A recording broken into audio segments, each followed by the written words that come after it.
Hi, I'm Ryan Elam, Technical Director of PlanetSide 2. And I'm Tramel Isaac, Senior Art Director for PlanetSide 2. And we're here today to talk about ForgeLight.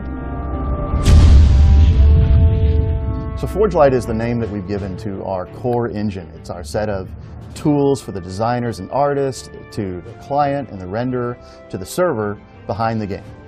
So PlanetSide 2 had a single vision, and that's big, massive battles. To make PlanetSide 2 actually work, we really needed an engine capable of handling thousands of players on the server, capable of handling all the action at a fast pace, and capable of rendering modern, good-looking graphics. We had the PlanetSide 1 engine. It did a great job of getting around 1,000 people to fight with each other, but we needed to go bigger. And ForgeLight was already an engine that handled several thousand players on its servers. So it became a natural progression for us to switch from the PlanetSide 1 engine to the ForgeLight engine.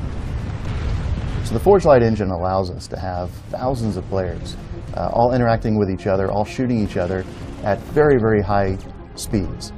Millions and millions of shots, hundreds of man-hours of playtime per day from all of our players. It has to be filtered through all these different servers. It has to be tracked. You know, we literally know everything that every player does. We know when your galaxy flies into a tree, to being able to obviously get you guys the things that you buy, to the tool sets that we create so that designers can get content done quickly and balance our weapons quickly. And we also have the awesome graphics engine that allows this guy to do incredible things. The ForgeLight engine allows us to have all the graphic abilities as any other first-person shooter.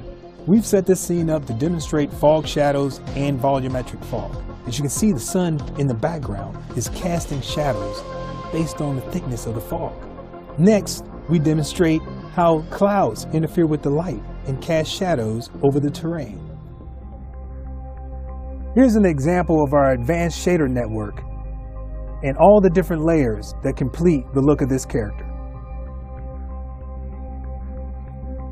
Take notice of the reflection of the world in the character's shoulder pad, all the details in the leather, the different types of materials that make up this character. ForgeLight allows us to create very realistic looking material.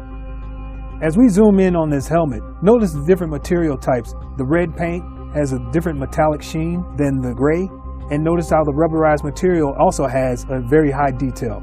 That all remains even if we zoom out. Here's a time-lapse video of the day-night cycle within the ForgeLight engine. Notice how the sun and the moon move across the sky as time passes. Here we have dynamic reflective cube maps. The moon is the only light in the scene, yet the nebula and the satellites also reflect off the first-person weapon.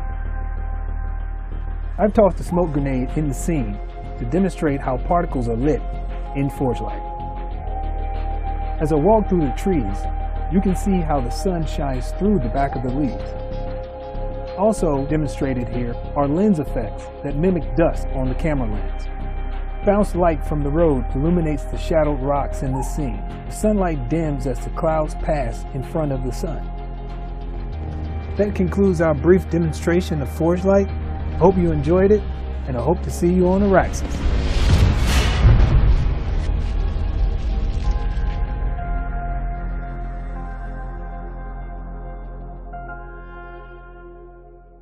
Sony.